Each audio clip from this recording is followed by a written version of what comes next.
अब तक क्या आपने पढ़ा? सुबह विवेक का फ़ोन आया। ऋषभ ने फ़ोन रिसीव किया। हाँ विवेक, बोलो।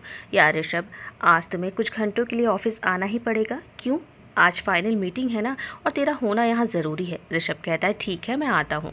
ऋषभ फ्रेश होकर तैयार होता है और मानवी से कहता है मैं जल्दी आऊँगा, और सुमन है तो घबराइएगा मत। माथे पर मानवी के किस करके ऋषभ वहाँ से चला जाता है। अब आगे ऋषभ ऑफिस चला जाता है और इधर सूरज को पता चल जाता है कि रितु ने ऋषभ से माफ़ी मांगी है। वो गुस्से में रितु से कहता है तुम्हें क्या ज़रूरत थी उसके पास जाने की। रितु कहती है सूरज, अगर नहीं गई होती तो आज हम रोड पर होते। तो क्या हुआ? अब लोग क्या कहेंगे मुझको कि मैं डरपोक हूँ। ऋषभ से डर गया और अपनी बीवी को भेज दिया माफ़ी के लिए। कायर कहेंगे लोग मुझे, और अब ऋषभ का और भी नाम होगा। तुम पागल हो गए हो सूरज। हाँ मैं पागल हो गया हूँ, कहकर सूरज गुस्से में कमरे से बाहर आया और गाड़ी में बैठकर वो ऑफिस के लिए निकल गया। साथ में उसकी सेक्रेटरी भी थी। सूरज कार में बैठा बस यही सोच रहा था कि ऋषभ को कैसे बर्बाद किया जाए। वो गाड़ी में ही बैठा कहता है ऋषभ मेहता, तुम्हें तो मैं बर्बाद करके रहूँगा कैसे भी। तुमने जो भी मेरे साथ किया वो बिल्कुल भी अच्छा नहीं किया। तुमने मानवी के लिए मुझे सबके सामने बेइज्जत किया ना, उसका बदला तो मैं लेकर ही रहूँगा। तुमसे तुम्हारी मानवी को मैं छीन लूँगा।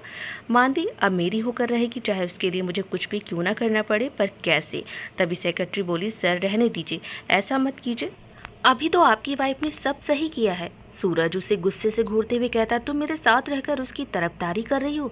सूरज के गुस्से से उसकी सेक्रेटरी डर जाती है और कहती है सर, लेकिन आप मानवी तक पहुंचेंगे कैसे? आपने देखा है ना कि मानवी ऋषभ के साथ उसके फार्म हाउस में रहती है, और बाहर सुरक्षा के लिए कितने गार्ड्स रहते हैं। कुछ तो करना ही होगा जिससे मानवी मेरे पास आ सके। वो कुछ ही देर में ऑफिस पहुंचा। अपने कैबिन में सूरज जाने लगता है, तभी वो किसी आदमी से टकरा जाता है। उसका मोबाइल और फाइल नीचे गिर जाती है। वो आदमी सॉरी कहता है और नीचे बैठकर अपना मोबाइल और फाइल उठाने लगता है। तभी सूरज गुस्से में उसका कॉलर पकड़कर उसे उठाते हुए कहता है मेरे ही ऑफिस में आकर मुझे ही तू धक्का देता है। तभी सूरज की नज़र नीचे गिरे मोबाइल की स्क्रीन पर जाती है। मैसेज की बीप से मोबाइल की स्क्रीन ऑन होती है और कुछ ही पल में बंद हो जाती है। सूरज नीचे झुककर मोबाइल उठाता है तो वो आदमी कहता है सॉरी सर, मेरा मोबाइल मत तोड़िएगा। सूरज उस आदमी के सामने उसका मोबाइल उसके सामने करते हुए कहता है इसकी स्क्रीन पर जो वॉलपेपर लगा हुआ है दिखाओ मुझे। तो वो आदमी कहता है क्या हुआ सर, कहाँ ना दिखाओ। तो उस आदमी ने स्क्रीन पर लगी वॉलपेपर सूरज को दिखाई। तो सूरज ने कहा ये कौन है? वो हकलाते हुए बोला सर ये मेरी होने वाली वाइफ है। वो आदमी कोई और नहीं अनिल था। सूरज कहता तुम झूठ बोल रहे हो, ये मानवी है ऋषभ की होने वाली वाइफ।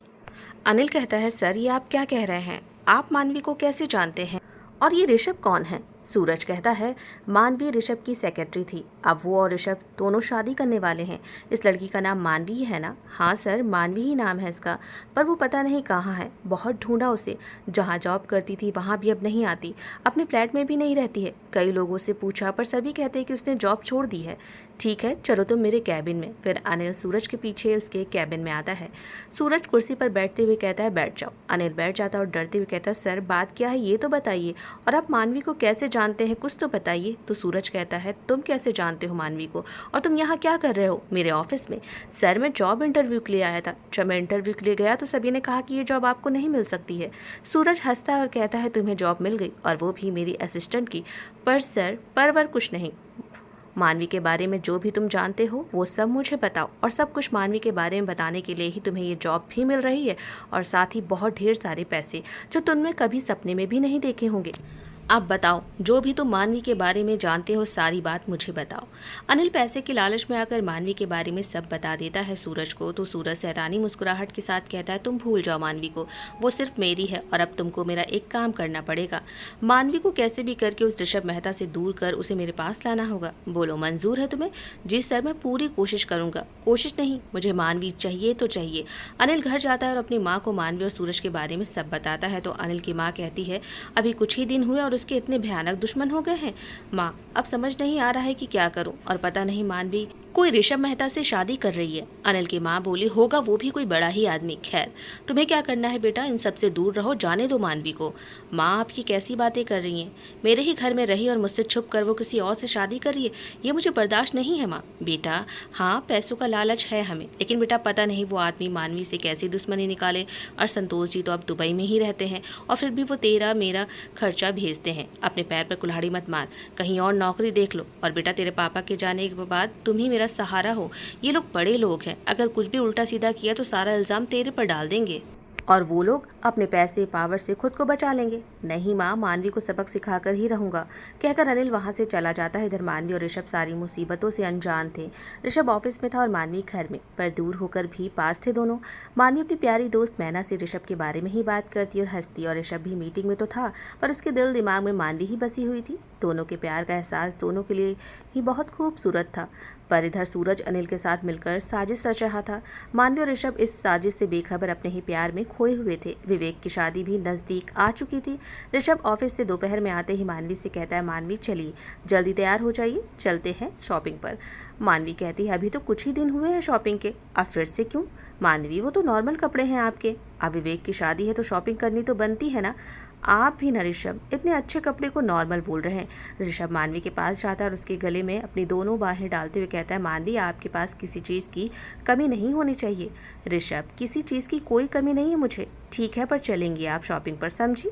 तभी दरवाजे पर शिखा मुस्कुराते हुए कहती है, आप दोनों को मैंने फिर से डिस्टर्ब तो नहीं किया? तो मानवी शिखा को देख खुशी से दौड़ते हुए उसके गले से लग जाती और कहती, तुम आ गई? हाँ मानवी, पर सिर्फ शादी में शामिल होने के लिए आई हूँ। मानवी शिखा से अलग होते हुए कहती है, मतलब तुम फिर इंदौर चली जाओगी क्या? घर वालों ने क्या कहा? शादी के लिए माने नहीं क्या? कुछ अनबन हुई है क्या? बस मानवी, एक साथ इतने सारे सवाल, मैं इन सवालों का जवाब नहीं दे पाऊंगी। और घर वाले मेरे मान भी गए हैं और शादी की तारीख भी तय हो गई है। क्या इतनी जल्दी? हाँ इतनी जल्दी। और तुम खुश नहीं हो क्या? शादी अगले महीने हो जाएगी तो मैं यहाँ मुंबई में तेरे साथ में ही तो रहूँगी। हाँ वो तो है। ऋषभ आता है और कहता है, ठीक है जल्दी से सब तैयार हो जाइए, सभी शॉपिंग पर चलेंगे और रात का डिनर भी आज बाहर ही करेंगे। मानवी की जिंदगी में खुशियों ने दस्तक दे दी थी। अब मानवी अकेली नहीं, पूरा परिवार उसके साथ था। दिन ऐसे ही खुशी से बीते और विवेक की हल्दी का फंक्शन भी आ गया। मानवी तैयार हो रही होती है। मानवी ने येलो कलर का शरारा सूट पहना हुआ था। शीशे के सामने बैठी वो अपने बालों को संवार रही थी। तभी ऋषभ कमरे में आता है और पीछे से मानवी के कंधे पर सर रखते हुए कहता है, हमेशा की तरह आज भी आप बहुत ही खूबसूरत लग रही हैं, कहकर मानवी के गालों को चूम लिया। मानवी शर्मा जाती है। मानवी, जी सोच रहा हूँ कि अब आप घर पर रहिए। मानवी हैरानी से कहती है, घर पर? हाँ, अब आज से आप अपने घर पर अपने माँ पापा के साथ रहेंगी। ये क्या कह रहे हैं ऋषभ? मैं कुछ समझी नहीं। मानवी, आप मेरे घर पर अब रहेंगी? पर ऐसे कैसे? मानवी, 15 दिन बाद मेरा छोटा भाई भी आ जाएगा, तब हमारी शादी में कोई दिक्कत भी नहीं होगी। तो इसी महीने की लास्ट डेट को शादी की तारीख फिक्स कर देते हैं। पर ऋषभ, शिखा की भी शादी है। हाँ, शिखा की शादी के एक हफ्ते पहले ही हमारी शादी होगी। फिर शिखा की शादी में आपके साथ मैं भी इंजॉय करूँगा, रोमांस भी, और फिर आप पूरी तरह से मिसेज मेहता हो जाएंगी। ठीक है चलिए, जल्दी देर हुई तो विवेक नाराज़ हो जाएगा।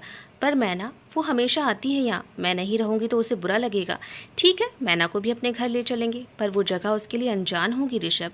मानवी, वो बेजुबान पंछी है, अपने प्यार को वो शब्दों में बयान नहीं कर सकती है, पर वो आपसे प्यार भी करती है और आपकी और उसकी बहुत गहरी दोस्ती है। वो ढूंढते हुए आपको आपके पास आ जाती है। एक अनूठा रिश्ता आप दोनों के बीच है। ऐसा रिश्ता मैंने कभी नहीं देखा। जहाँ आप वहीं उसका घर है। मानवी मुस्कुराती और कहती है, आप सबको इतनी अच्छी तरह से कैसे समझ लेते हैं? मानवी, आपकी वजह से, आप मेरी पूरी दुनिया हो। आप हो तो सब है, आप नहीं तो कुछ नहीं। आप है तो मैं हूँ। सच कहूँ तो आपके बिना मैं खाली हूँ, अधूरा हूँ। मानवी ऋषभ के पास आती है और ऋषभ के माथे को चूमते हुए कहती है, ऋषभ मैं बहुत खुश नसीब हूँ जो आपका साथ और प्यार मिला मुझे।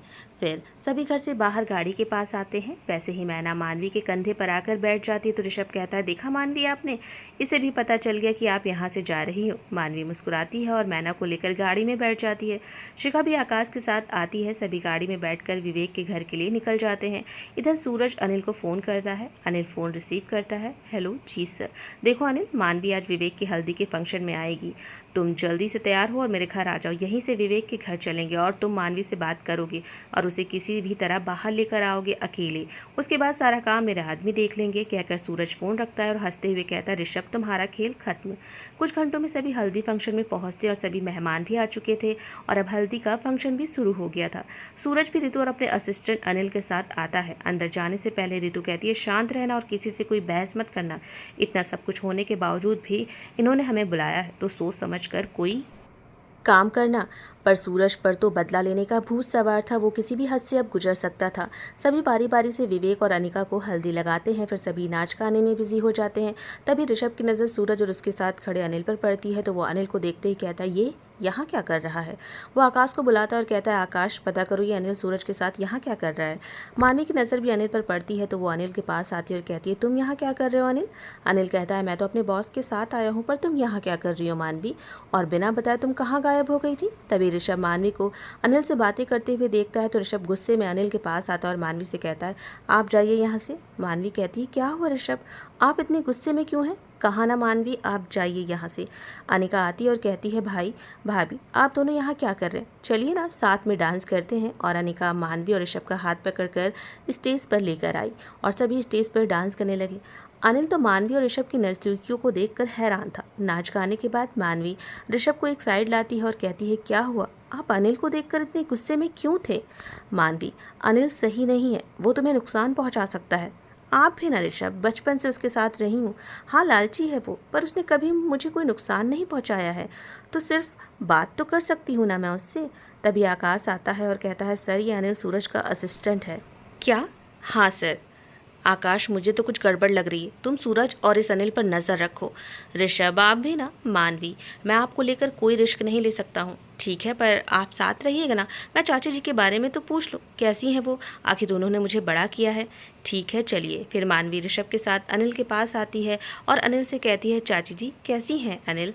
मानवी, माँ ठीक है, तुम घर कब आ रही हो। अनिल, अब मैं घर कभी नहीं आऊँगी, ये ऋषभ हैं, जल्दी ही हम दोनों शादी करने वाले हैं। अनिल चौंकते हुए कहता है, ये क्या कह रही हो मानवी, तुम इससे कैसे शादी कर सकती हो, तुम तो मुझसे शादी करने वाली थी ना। मानवी फिर ऋषभ की तरफ देखती है, तो ऋषभ मानवी के कंधे पर हाथ रखते हुए कहता है, देखो अनिल, मैं सब तुम्हारे बारे में जानता हूँ, तो दूर रहो मानवी से तुम, और अपने काम से मतलब रखो। कहकर ऋषभ मानवी का हाथ पकड़कर वहाँ से अपनी फैमिली के पास लेकर आया और फिर सभी साथ में बैठकर खाना खाने लगे। सूरज अनिल के पास आता है और कहता है, तुम मानवी को सबसे अकेला क्यों नहीं करते हो। सर इतना आसान नहीं है, उसे ऋषभ अकेला नहीं छोड़ रहा है। मानवी इतना बदल जाएगी मैंने कभी नहीं सोचा था। हमारे एहसानों को वो ऐसे कैसे भूल सकती है, वो ऐसे मेरे अरमानों को कुचलकर खुश नहीं रह सकती है। कुछ देर बाद खाने के बाद सभी मेहमान धीरे धीरे जाने लगते हैं। विवेक और ऋषभ सभी बातें कर रहे होते हैं और मानवी, अनिका और शिखा एक साइड खड़े आपस में बातें कर रहे थे। तभी एक वेटर आया और मानवी से बोला, मैम अनिल सर को आप जानती हैं क्या। मानवी कहती, हाँ क्या हुआ। मैम उनकी कुछ तबीयत ठीक नहीं लग रही है, वो बाहर ही बैठे हैं। अरे क्या हुआ उन्हें, चलिए मैं चलती हूँ आपके साथ। शिखा कहती है, रुक मानवी, मैं भी चलती हूँ, और सर को तो बता दे। नहीं शिखा, उन्हें अगर मैं बताऊंगी तो बेवजह वो फिक्र करेंगे। चल शिखा। और अनिका मैं भी आई, कहकर मानवी शिखा के साथ बाहर की ओर चली गई। अनिका फौरन ऋषभ के पास जाती है और उसे बताया कि मानवी बाहर गई है। क्या, पर अनिका तुमने उसे जाने क्यों दिया, क्या हुआ भाई, कोई दिक्कत है क्या। अनिका की बात अनसुनी कर ऋषभ तेज़ी से बाहर की तरफ भागा और मानवी बाहर आती है और अनिल को देख कहती है, क्या हुआ तुम्हारी तबीयत को। तभी अनिल मानवी का हाथ कस कर पकड़ लेता है और गाड़ी आती है। शिखा कुछ कहती या करती कि अनिल ज़ोर से शिखा को धक्का देकर मानवी को जल्दी से गाड़ी में बिठाया और खुद भी बैठा। ऋषभ बाहर आया और मानवी को गाड़ी में बिठाते हुए अनिल को देख लेता है। इससे पहले वो कुछ कर पाता कि उसकी नज़रों के सामने से गाड़ी तेज़ रफ्तार से वहाँ से निकल गई। ऋषभ के पीछे गार्ड्स भी आए तो ऋषभ ने कहा, तुम सब बेवकूफ़ हो, जब मानवी बाहर आई तो तुम लोग कहाँ थे, जाओ जल्दी से उस गाड़ी का पीछा करो। सूरज भी अपनी वाइफ के साथ बाहर आता है। ऋषभ उसे देख बौखला जाता है और उसका कॉलर पकड़ लेता है और कहता है, ये सब तुमने ही किया है ना।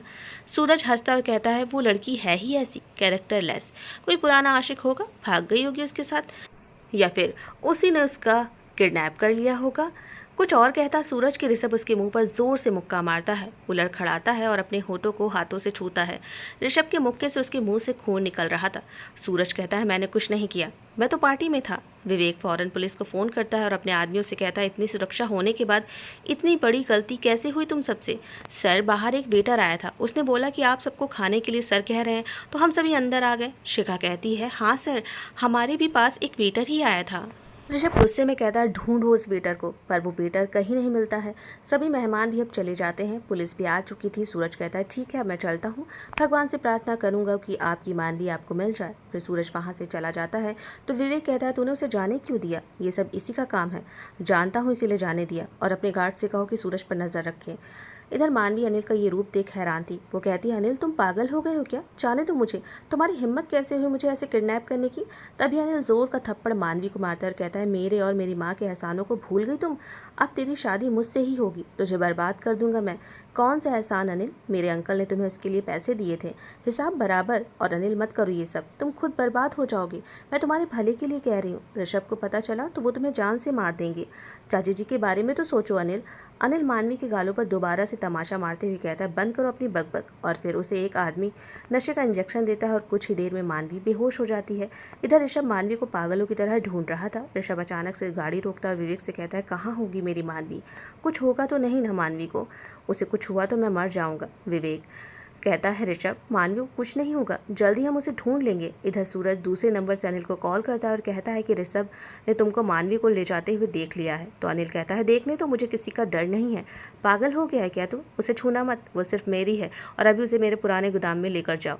और ध्यान रहे, तुम्हें ऋषभ ने देखा है तो फंसोगे तुम ही, मेरा कुछ नहीं बिगड़ेगा। इसीलिए उसे अगर छुआ तुमने तो मैं सारा इल्ज़ाम तुझ पर डाल दूंगा। कहकर सूरज ने फ़ोन रख दिया। अनिल मानवी को लेकर सूरज के पुराने गोदाम में पहुंचता है और मानवी की कमजोरी भी अनिल अच्छी तरह से जानता था। उसने एक अंधेरी कोठरी में मानवी को बंद कर दिया। मानवी को कुछ देर बाद होश आया तो अंधेरा देखकर मानवी डर गई और चिल्लाने लगी, ऋषभ कहाँ हैं आप? अनिल मुझे इस अंधेरे से प्लीज़ निकालो। लेकिन उसकी आवाज़ कोई नहीं सुन रहा था। धीरे धीरे रोते रोते वो सिसकने लगी। अंधेरे की वजह से मानवी बहुत डर रही थी। उसे सांस लेने में भी अब दिक्कत होने लगी। वो बस रोते हुए ऋषभ को ही याद कर रही थी, पर उसे उम्मीद भी थी कि ऋषभ उसे बचा लेगा। और फिर अंधेरे से डरकर मानवी बेहोश हो गई।